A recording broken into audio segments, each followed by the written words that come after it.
પધારો માતા. આજે આપને જોઈને મેં જાણે શિર કદમ ગુરુદેવને જ જોયા. પુત્ર, તું કુશળ તો છે ને? આપના પુનિત આશીર્વાદથી. પરંતુ હવે આપ કહો, હું આપનું આતિથ્ય શું કરું? હું આપને શું અર્પણ કરું? પુત્ર રક્ષણની પૂર્વ ભૂમિકા સર્જવા ક્ષીરકદંબાચાર્યની પત્ની વસુ રાજાની રાજસભામાં આવી પહોંચી. કોઈ દિવસ નહીં અને આજે ગુરુપત્નીને આવેલ જોઈ વસુ તરત જ સિંહાસન પરથી ઊભો થઈ ગયો. ગુરુપત્નીને નમન કરીને સત્કાર કર્યો. હે રાજેન્દ્ર, ધનનું પ્રયોજન નથી, ધાન્યની જરૂર નથી. પુત્ર વિના ધન ધાન્યને મારે શું કરવું? પણ માતાજી, પર્વત. એની પ્રાણ ભિક્ષા માંગવા આવી છું રાજન. માતાજી, ગુરુદેવ શિર કદમ આચાર્ય જેમ મારા માટે પૂજ્ય અને પાલનીય હતા, તેવી જ રીતે આજે પર્વત પણ મારે માટે પૂજનીય અને પાલનીય છે. ગુરુના પુત્ર પ્રત્યે ગુરુની જેમ જ વર્તવું જોઈએ, એ વેદની આજ્ઞા છે. રાજન, તમને ધન્ય છે. પણ એ તો કહો કે અકાળે કોણ મોત માંગી રહેલો છે? મારા ભાઈને મારવાની કોને કુબુદ્ધિ સૂજી છે? માતાજી, શા માટે આટલી બધી વિહળતા? ગુરુપુત્ર પર્વત પર કોઈ મહાન આપત્તિ આવી પડેલી જાણી વસુનો રોષ ભભૂકી ઉઠ્યો. ત્યારે ગુરુપત્નીએ પર્વત અને મારા વચ્ચે અજ શબ્દ અંગે થયેલો વિવાદ, તેમાં થયેલી શરત, વસુની લવાદી, નારદના મતની સત્યતા છતાં પુત્ર રક્ષા માટે પુત્રના મતનો પક્ષ કરવાની હિમાયત વગેરે વસુને સારી રીતે સમજાવ્યું. વસુ ગુરુપત્નીની વાત સાંભળીને ચોંકી ઉઠ્યો. અસત્યનું સમર્થન કરવાની વાત એટલે સત્યવાદી વસુના માટે કારમો આઘાત. તેણે ખૂબ ગંભીરતાપૂર્વક ગુરુપત્નીને કહ્યું, માતા, મારાથી અસત્ય કેમ જ બોલાય? પ્રાણ જાય તો ભલે, પરંતુ સત્યવાદી અસત્ય કદાપી ન બોલે. પણ આ એકવાર... અરે, પાપ ભીરુ આત્મા બીજું કોઈ પણ અસત્ય ન બોલે. જ્યારે આ અસત્ય તો ગુરુદેવના વચનને મિથ્યા કરનાર છે, તેવું અસત્ય તો મારાથી ન જ બોલાય. જિંદગી પર્યંત સત્યનો જ સાક્ષી બનેલો વસુ અસત્ય અને ગુરુવચનનો અપલાપ કરનારું અસત્ય કેવી રીતે ઉચરી શકે?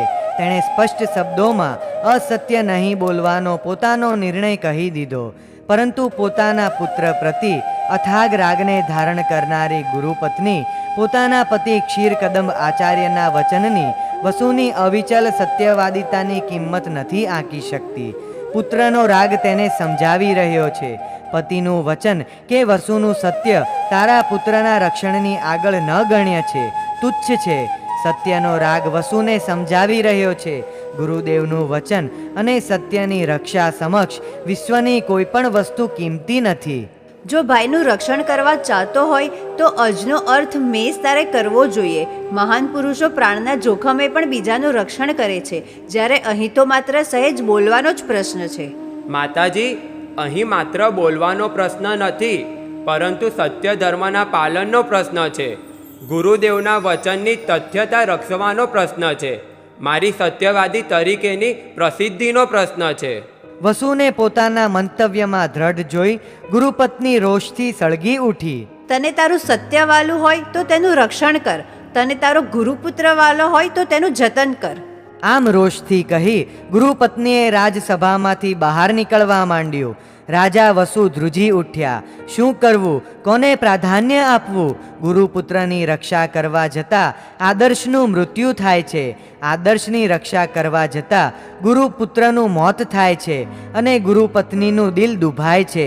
વસુનું ચિત્ત વ્યગ્ર બન્યું. તેની આંખ સામે ગુરુપત્નીનો રોષ અને ગુરુપુત્રનો જીવવા છેદ તરવરવા લાગ્યા. તે દોડ્યો, રાજદ્વારમાંથી નીકળતી ગુરુપત્નીની સમક્ષ જઈને ઊભો રહ્યો અને તેણે કહ્યું, પર્વતના પક્ષમાં ન્યાય તોલાશે. ઝડપભેર તે આશ્રમમાં આવી. અમે બંને, હું અને પર્વત, વસુ રાજાની રાજસભામાં આવ્યા. હું નિર્ભય હતો, કારણ કે મારું અંતઃકરણ વિશુદ્ધ હતું. પર્વતના મુખ પર ભયની સૂચક અનેક રેખાઓ તરવરતી હતી, કારણ કે તેનું અંતઃકરણ મલિન હતું. રાજસભા અનેક પ્રસિદ્ધ પંડિતો, કવિઓ અને પ્રજ્ઞાવંતોથી ભરાઈ ગયેલી હતી. વાદસભાને યોગ્ય પુરુષોની હાજરી સારી હતી. વાદસભામાં તો જોઈએ મધ્યસ્થ દ્રષ્ટિ, વાદસભામાં જોઈએ હંસલાઓ, ક્ષીર અને નીરનો વિભાગ કરનારા, ક્ષીર એટલે સત્ય અને નીર એટલે અસત્ય. સત્યાસત્યનું યથાર્થ વિભાગીકરણ કરનારા સભાસદોથી વાદ સભા શોભે. વસુ સ્ફટિકના સિંહાસન પર આરૂઢ થયો, જાણે આકાશમાં ચંદ્રમા ખીલી ઉઠ્યો. વાદ સભાનું કામ શરૂ થયું. પર્વતે પોતાના પક્ષનું સ્થાપન કર્યું. મેં મારું મંતવ્ય રજૂ કર્યું. અમે બંનેએ વસુ રાજાને સત્ય કહેવા માટે પ્રાર્થના કરી. વસુના માટે એ છેલ્લો દિવસ હતો. ન્યાય તોલવાની એ છેલ્લી તક હતી. સત્યવાદી તરીકેની એ ચરમ ક્ષણ હતી. ગુરુ પત્નીના અનુરોધથી અસત્ય ભાષણ માટે વસુ તૈયાર જ હતો. અમારા બંનેના મંતવ્યો સાંભળી તેના પર કૃત્રિમ પરામર્શ કરવા લાગ્યો અને થોડીક વારમાં તેણે કહ્યું, ગુરુદેવે અજની વ્યાખ્યા મેં જ કરી હતી. હું તો સાંભળતા જ ડઘાઈ ગયો, પરંતુ હજુ હું વિચાર કરું છું ત્યાં તો એક ભયાનક હોનારત સર્જાઈ ગઈ. ધડ ધડ ધડ કરતા સ્ફટિક સિંહાસન પર અદૃશ્ય ગણના પ્રહારો થવા લાગ્યા. સિંહાસન ભાંગીને ચૂરે ચૂરા થઈ ગયું. રાજા વસુ ભૂમિ પર પછડાયો. તેના મુખમાંથી લોહીની ધારા વહેવા લાગી. અસત્ય ન્યાય તોલવાથી ક્ષેત્ર દેવતાઓ ક્રોધાયમાન થયા હતા અને એ દેવોએ જ આ કરાલ વિનાશ તાંડવ સર્જ્યું હતું. ઊંચા સિંહાસન પરથી પછડાયેલો વસુ તત્કાળ મૃત્યુને શરણે ગયો. મરીને તે ઘોર નરકમાં પટકાઈ ગયો. હું તો આ દ્રશ્ય જોતા જ સ્તબ્ધ થઈ ગયો. તત્કાળ હું કંઈ જ સમજી ન શક્યો, પરંતુ વસુનો વિનિપાત જોઈને મારું હૃદય ધ્રવી ઉઠ્યું. વસુના મૃત્યુ પછી વસુના સિંહાસને તેનો મોટો પુત્ર પૃથુ વસુ બેઠો, પરંતુ કોપાયમાન થયેલા દેવતાઓએ એને પણ ખતમ કરી નાખ્યો. ત્યાર પછી ક્રમશઃ એના પુત્રો સિંહાસન પર બેસતા ગયા અને દેવો તેમને મારતા ગયા. 8 પુત્રો માર્યા ગયા. સુવસુ નામનો 9મો પુત્ર ભાગ્યો. તે નાગપુર પહોંચી ગયો. જ્યારે 10મો પુત્ર બૃહદ્ધ્વજ મથુરામાં ચાલ્યો ગયો. વસુના વંશનું પતન થયું. એક દિવસમાં શુક્તિમતીનો રાજમહાલય હતો ન હતો થઈ ગયો. બીજી બાજુ પ્રજાએ આ સકલ અનર્થના મૂળ પર્વતને મારી મારીને નગરની બહાર તગેડી મૂક્યો. હું ત્યાંથી ખૂબ દુઃખ સાથે મારા સ્થાને ચાલ્યો ગયો. નારદજીની આંખોમાં દિલ દર્દ ઉભરાયું. રાવણ, કુંભકર્ણ, વિભીષણ એક તાન થઈને નારદજીની વાણી સાંભળી રહ્યા હતા. નારદજી થંભી ગયા અને દસમુખે પૂછ્યું, દેવર્ષિ, પછી એ પર્વત ક્યાં ગયો? તેનું શું થયું? એ અભાગી પર્વત નગરની બહાર ગયો. શુક્તિમતી નદીના તટ પર આમ તેમ ફરતો હતો. ત્યાં મહાકાલ નામના એક અસુરે તેને પકડ્યો. એ મહાકાલ અસુર કોણ છે દેવર્ષિ? હિંસક યજ્ઞની શરૂઆતમાં આ મહાકાલ અસુર પ્રધાન પાત્ર છે. રાવણ, તેને જ્યાં પર્વતનો ભેટો થયો ત્યાં તેણે પોતાનું કાર્ય આગળ ધપાવ્યું, પરંતુ મહાકાલ અસુરનો પૂર્વભવ સાંભળવા જેવો છે. જરૂર સંભળાવો દેવર્ષિ. કુંભકર્ણને નારદજીની વાતોમાં ખૂબ મજા આવતી હતી. મહાકાલ અસુરનો પૂર્વભવ સાંભળવા તે ખૂબ જ ઉત્કંઠિત બન્યો. નારદજીને વાત કહેવા તેણે ઉત્સાહિત કર્યા અને નારદજીએ મહાકાલ અસુરનો પૂર્વભવ કહેવાનું શરૂ કર્યું. ચારણ યુગલ નામની એક નગરી હતી. ત્યાં અયોધન નામનો રાજા એની પ્રિય પત્ની દિતિ સાથે સુખપૂર્વક પોતાનો કાળ નિર્ગમન કરી રહ્યો હતો. તેમને એક સંતાનની પ્રાપ્તિ થઈ. પુત્રી દિન પ્રતિદિન મોટી થતી ગઈ. તેનું નામ સુલસા પાડવામાં આવ્યું. પુત્રીનું રૂપ અને લાવણ્ય જોઈને રાજા રાણીનો ઉમંગ માતો ન હતો, પરંતુ સાથે જ એમને ચિંતા થવા લાગી. પુત્રીને અનુરૂપ રાજપુત્ર કેવી રીતે મળશે? મંત્રીની સલાહથી અયોધન રાજાએ સ્વયંવરનું આયોજન કર્યું. દેશ વિદેશના અનેક રાજાઓ સુલસાને વરવાના કોડે ચારણયુગલ નગરીમાં આવી પહોંચ્યા. તેમાં સગર રાજા અતિ ઐશ્ચર્યથી શોભતો હતો. સગરે પોતાની દ્વારપાલિકા મંદોદરીને અયોધનના રાજમહેલમાં જતી આવતી રાખી અને અયોધનના અંતઃપુરમાં શું ચર્ચા વિચારણા ચાલી રહી છે તેના પર લક્ષ્ય રાખવા લાગ્યો. હજુ સ્વયંવરનો દિવસ દૂર હતો. તે અરસામાં એક દિવસ સુલસા અને તેની માતા દિતિ મહેલની પાછળના ભાગમાં આવેલા ઉદ્યાનમાં ગયા. પાછળ છુપી રીતે પેલી સગર રાજની ગુપ્તચર મંદોદરી પણ ઉદ્યાનમાં ઘૂસી ગઈ. દિતિ અને સુલસા એક લતા મંડપમાં આવીને બેઠા. માં, તું બોલતી નથી, પરંતુ તારા મનમાં કોઈ ઊંડું દુઃખ રહેલું છે. તે શું છે મને કહે. તારી વાત સાચી છે બેટા. તું કહે, મારાથી શક્ય હશે તો તારું દુઃખ દૂર કરીશ. શું મારી માને હું દુઃખી કરવા ચાહું છું? ના મારી વહાલી પુત્રી, હું તારા પ્રેમને પરખું છું. તો હવે તારું ગુપ્ત દુઃખ મને કહે. તું સ્વયંવરમાં કોને વરીશ? દીતીએ ધીમે અવાજે સુલસાની ખૂબ જ નજીક આવીને પૂછ્યું. એનો હજુ મેં નિર્ણય નથી કર્યો. તો તારે બોલ ને, અચકાય છે શા માટે? મારા ભાઈ તૃણબિંદુના પુત્ર મધુપિંગને તો તું ઓળખે છે ને? હા, સારી રીતે ઓળખું છું. કેવો છે એ? એ ધીર અને વીર છે. બસ તું એના ગળામાં વરમાળા આરોપે તે જ હું ચાહું છું. માતા અને પુત્રીનો વાર્તાલાપ મંદોદરી ખૂબ જ એકાગ્રતાથી સાંભળી રહી હતી. દીતીના પ્રસ્તાવનો સુલસા શો પ્રત્યુત્તર આપે છે તે સાંભળવા તેને ખૂબ જ ઉત્સુકતા થઈ ગઈ. સુલસાએ માતાના પ્રસ્તાવને વિચારી જોયો. મધુપિંગ સોમવંશનો કુલીન રાજપુત્ર છે. રૂપ, ગુણ અને શૌર્યનો તેનામાં સંગમ થયેલો છે. તેને વરવાથી માતાનું દુઃખ દૂર થશે અને હું પણ સુખી થઈશ. માં, તારી ઈચ્છા મુજબ સ્વયંવરમાં હું મધુપિંગને જ વરીશ. બસ બસ, ઘણું સરસ મારી પુત્રી. દીતીએ સુલસાને બાહુપાશમાં લઈ આલિંગનથી પ્રેમ અભિવ્યક્ત કર્યો. સુલસાનો પ્રત્યુત્તર સાંભળી સગર રાજની ગુપ્તચર મંદોદરી ચોંકી ઉઠી, ત્વરાથી ત્યાંથી નીકળી ગઈ. સગર રાજના ઉતારે આવી પહોંચી. સંધ્યાના રંગો હમણાં જ ઉડી ગયા હતા અને પૃથ્વી પર કાળું અંધારું છવાવા લાગ્યું હતું. સગર રાજના ઉતારામાં દીપમાળાઓ જલી ઉઠી હતી. મંદોદરી ઝડપથી સગરરાજના ઓરડામાં પ્રવેશી. આંટા મારી રહેલો સગરરાજ એકદમ થંભી ગયો. તેણે મંદોદરીના મુખ પર ઉત્સુકતા સાથે ભયની લાગણી તરવરતી જોઈ. કેમ, શા સમાચાર છે મંદોદરી? શ્વેત ચાદરથી આચ્છાદિત એક ઊંચી ગાદી પર બેસતા સગરરાજે પૂછ્યું. મહારાજા, જે કાર્ય માટે આપ અહીં પધાર્યા છો તે કાર્ય સિદ્ધ નહીં થાય. એટલે મને કંઈ સમજાયું નહીં. મંદોદરીની વાત ખૂબ મહત્વની અને પોતાના મુખ્ય કાર્ય અંગેની હતી. એટલે એ જ કે આપ હવે રસાલા સાથે રાજધાનીમાં પાછા પધારો. મંદોદરીએ સગરરાજની ઇંતેજારી ખૂબ જ વધારી દીધી. પણ સી વાત છે એ તો કહે. સુલસાએ પોતાની પસંદગી કરી લીધી છે. પસંદગી કરી લીધી છે? કોની પસંદગી કરી લીધી છે? મધુપિંગની, કલિંગ દેશના રાજપુત્રની. તે કોના મોઢે સાંભળ્યું? ખુદ સુલસાના મોઢે. મંદોદરીએ સગરરાજને સુલસા અને દીતી વચ્ચેનો અથથી ઇતિ સુધીનો બધો જ વાર્તાલાપ કહી દીધો. સગરરાજે મંદોદરીને રવાના કરી પોતે ચિંતાના સાગરમાં ડૂબકીઓ ખાવા લાગ્યો. જો સુલસા મધુપિંગને વરે તો સગરરાજની પ્રસિદ્ધિ, સગરરાજનું પરાક્રમ, સગરની મહત્તા, સગરની સર્વોપરિતા બધા જ પર પાણી ફરી વળે. સગરને પોતાના નગરમાં જવું લજ્જાસ્પદ બની જાય. શું કરું તો સુલસા મધુપિંગને ન વરે? સાપ મરે નહીં અને લાકડી ભાંગે નહીં તેવો જ કોઈ ઉપાય કરવો જોઈએ. સગર મનોમન વિચાર કરવા લાગ્યો. તેની ઊંઘ હરામ થઈ ગઈ. પલંગમાં પડ્યો તે અપાર વેદનાનો અનુભવ કરવા લાગ્યો. સુલસાને પરણવાના પ્રશ્ન કરતા હવે તેને પોતાની પ્રતિષ્ઠાનો પ્રશ્ન, પ્રસિદ્ધિ જાળવવાનો પ્રશ્ન વધુ પીડી રહ્યો હતો. એક વિષયની સ્પૃહા જીવાત્મા કરે છે.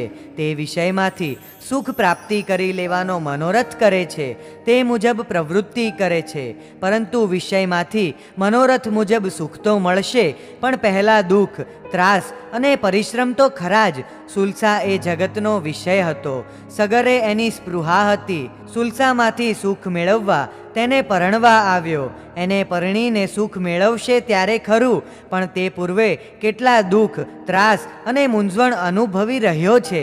બીજી બાજુ હવે સુલસાને મેળવવા મધુપિંગનો ઘાટ ઘડી નાખવાનું સગર વિચારે છે. સુખની સ્પૃહા, વિષયજન્ય સ્પૃખની સ્પૃહા કેટલી ભયંકર હોય છે. બીજાને મારીને, બીજાને બદનામ કરીને પણ જો વિષયજન્ય સુખ મળે છે તો સુખ લોલુપી જીવ તે જતું નહીં કરે. સંસારના સુખો આવા જ છે. કોઈના પતન પર કોઈનું ઉત્થાન છે, કોઈના સ્મશાને કોઈનું સદન છે, કોઈના વિસર્જનમાં કોઈનું સર્જન છે, કોઈના સ્ખલનમાં કોઈનું શરણ છે, કોઈના દફનમાં કોઈની વાસનાનું શમન છે, કોઈના ક્રંદનમાં કોઈનું મનોહર રમણ છે. મધુપિંગને બદનામ કરી નાખવાનો એક ઉપાય સગરે વિચાર્યો. તરત જ પોતાના પુરોહિત વિશ્વભૂતિને બોલાવ્યો અને કહ્યું, વિશ્વભૂતિજી, આજે તમારું એક મહત્વનું કામ ઉપસ્થિત થયું છે. ફરમાવો રાજેશ્વર, આપના પ્રત્યેક કાર્ય માટે સેવક તૈયાર જ છે. જો કે તમારા જેવા તેજસ્વી માટે આ કાર્ય અશક્ય નથી, છતાંય કઠિન તો જરૂર છે. રાજન, જ્યાં પ્રેમ છે ત્યાં કંઈ જ કઠિન નથી. આપ ફરમાવો. રાજપુરોહિતે સગરના ચિત્તને પ્રફુલ્લિત કરી દીધું. તમારે કાલે ને કાલે નૃપ લક્ષણ સંહિતા નામનો ગ્રંથ રચવાનો છે કે જેમાં રાજાના કેવા લક્ષણ હોવા જોઈએ તેનું વિશદ વર્ણન કરવાનું છે, કે જે લક્ષણો બધા જ મારામાં ઘટતા હોય અને સાથે સાથે મધુપિંગમાં લક્ષણો ઘટતા ન હોય, બલકે મધુપિંગ રાજા તરીકે અયોગ્ય ઠરવો જોઈએ. જરૂર મહારાજ, કાલે તૈયાર થઈ જશે. તો હું મારા પુરોહિતજીનો અપૂર્વ સત્કાર કરીશ. આપનો પ્રેમ એ જ મારા માટે સત્કાર છે. આમ કહી પુરોહિત રવાના થયો. સગર પૂર્વવત હર્ષથી રાચી રહ્યો. રાજસભા ભરાઈ હતી. સ્વયંવર માટે આવેલા નાના મોટા બધા રાજાઓની હાજરી હતી. મુખ્ય સિંહાસન પર પરાક્રમી અને પ્રસિદ્ધ સગરરાજ બેઠો હતો. અયોધન રાજા તેના પાસેના સિંહાસન પર આરૂઢ હતા. ત્યાં રાજ પુરોહિત વિશ્વભૂતિ એક નાનકડી, નાજુક પરંતુ પુરાણી પેટી લઈને રાજસભામાં હાજર થયો. પુરોહિતના હાથમાં પેટી જોઈ અયોધને પૂછ્યું, પુરોહિતજી, કયું પુરાણ લઈ આવ્યા છો? મહારાજા, જો કે આ પુરાણ નથી, પરંતુ પુરાણ જેટલું આ એક મહત્વનું પુસ્તક છે. વિશ્વભૂતિએ ગંભીર વદને પેટીને પોતાના આસનના એક ભાગ પર મૂકતા કહ્યું, શું નામ છે એ પુસ્તકનું? નૃપલક્ષણ સંહિતા. ઓહો, નામ તો બહુ સરસ છે. વારું, પેટી ખોલીને થોડુંક વાંચી સંભળાવો ને. જરૂર મહારાજ, કંઈ નવું ને નવું આપને સંભળાવવું એ જ તો અમારું કામ છે. પુરોહિતે મસ્તક નમાવીને વિનમ્ર શબ્દોથી પ્રત્યુત્તર આપ્યો. પેટી ખોલીને અંદરથી મૂલ્યવંત વસ્ત્રથી વીંટાયેલી પોથી બહાર કાઢી. જરા થોભો પુરોહિતજી, મારે કંઈક કહેવું છે. સગરરાજ બોલ્યા, જરૂર, ફરમાવો મહારાજા. પહેલા અહીં બેઠેલા બધા જ રાજા મહારાજાઓએ એક નિર્ણય કરવો જોઈએ. શાનો નિર્ણય રાજન? એ જ નિર્ણય કે આ નૃપલક્ષણ સંહિતા એટલે રાજાઓના લક્ષણોનો ગ્રંથ. તો આ લક્ષણો સાંભળ્યા પછી આ લક્ષણોથી જે હીન હોય તેનો વધ કરવો યા તો કાઢી મૂકવો. સભામાં સ્તબ્ધતા છવાઈ ગઈ. સગરરાજનો પ્રસ્તાવ પ્રસ્તુત છે કે અપ્રસ્તુત તેની ચર્ચાઓમાં રાજાઓનો આછો આછો ગણગણાટ સંભળાવવા લાગ્યો. જો રાજાઓ સગરરાજના પ્રસ્તાવને આવકારે નહીં તો એમ સિદ્ધ થાય કે રાજાઓને ભય છે કે પોતે લક્ષણહીન ઠરે, તો માટે નિષેધ કરે છે. જો આવકારે તો જરૂર કોઈને અન્યાય થયા વિના રહે નહીં. શું કરવું? વળી આ તો સ્વયંવરનો અવસર, તેમાં કોઈના પર આફત ઉતરે તો? વિચાર કરતા રાજાઓને સગરરાજનો પ્રસ્તાવ અયોગ્ય લાગ્યો. પરંતુ હવે વિરોધ કોણ રજૂ કરે? અયોધન રાજાથી તો કંઈ બોલાય જ નહીં, કારણ કે તેના ઘરે પ્રસંગ છે, બધા જ તેના મહેમાનો છે. જો અયોધન રાજા વિરોધ કરે તો સગરરાજનું ભારોભાર અપમાન થાય. મૌન છવાયું. મૌનમ અનુમતમ, બધા મૌન છે, માટે પ્રસ્તાવ સાથે કોઈને વિરોધ નથી એમ હું સમજું છું. માટે પુરોહિતજી, હવે તમે ગ્રંથનું વાંચન શરૂ કરો. સગરરાજે વિશ્વભૂતિને ગ્રંથ વાંચવાની આજ્ઞા ફરમાવી. વિશ્વભૂતિ પુરોહિતે ગ્રંથનો પ્રારંભ કર્યો. તેમણે એક પછી એક લક્ષણ એવી ઢબથી રજૂ કરવા માંડ્યા કે જેથી સભાને ભાન થવા માંડ્યું કે આ બધા લક્ષણોથી યુક્ત સગર જ છે, જ્યારે મધુપિંગ લક્ષણહીન છે. સભાની દ્રષ્ટિ વારંવાર મધુપિંગ તરફ પડવા લાગી. ધિક્કારની દ્રષ્ટિ, તિરસ્કારની દ્રષ્ટિ, હાસ્યની દ્રષ્ટિ. બુદ્ધિશાળી મધુપિંગ પણ સમજી ચૂક્યો હતો કે આ મને બદનામ કરવાનું સુલસા મને ન વરે અને સગરને વરે, એ માટેનું ભયંકર કાવતરું છે, પરંતુ મધુપિંગ પાસે એવો કોઈ જ પુરાવો ન હતો કે જેથી તે આ ગ્રંથને અપ્રામાણિક સિદ્ધ કરી શકે. એની સ્થિતિ કફોડી બની ગઈ. તેણે પોતાનું ઘોર અપમાન થતું ભાસ્યું. તેણે એક ક્ષણ વિચાર કરી લીધો. ક્ષણવારમાં તે રાજસભામાંથી અદૃશ્ય થઈ ગયો. તે ચાલતો ગયો. રોષ, આવેશ અને વેરથી ધમધમતો ચાલ્યો ગયો. તેણે નગરો છોડ્યા, ઉદ્યાનો છોડ્યા. તે ગાઢ અરણ્યમાં પ્રવેશ્યો. ત્યાં તેણે તપશ્ચર્યા તપવા માંડી, એવી શક્તિઓ મેળવવા કે જે શક્તિઓ દ્વારા સગરના કુકૃત્યનો બદલો આપી શકાય, સગરને ખતમ કરી શકાય. એ ભવમાં તો મધુપિંગ એવી શક્તિઓ પામી ન શક્યો. સગર સુલસાને પરણીને પોતાના નગરમાં ચાલ્યો પણ ગયો. મધુપિંગનું મૃત્યુ થયું. મરીને તે મહાકાલ અસુર થયો.